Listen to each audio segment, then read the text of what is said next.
Uy, Queenie, may laruan akong baboy-baboy. Oink, oink. Tapos binili pa to galing ibang bansa. Mamahalin pa. Eh ano naman kung may laruan kang baboy-baboy, eh hindi naman kami nainggit niyan. At saka Nicole, may laruan din akong ganyan. Andun sa bahay, hindi ko lang dinala. Ang sabihin yung dalawa, wala kayong ganitong laruan. Kasi ako lang yung may laruan ganito sa bayan natin. May ganyan kaya kaming laruan, iniwan lang namin sa bahay. Marami nga kaming baboy-baboy na iba-iba yung klase. Oo nga, mas mamahalin pa kaysa sa laruan mong baboy-baboy. Talaga ba? Eh hindi nyo madala yung mga mamahalin yung laruan na baboy-baboy.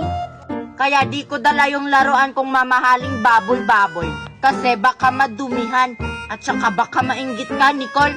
Tapos kukunin mo.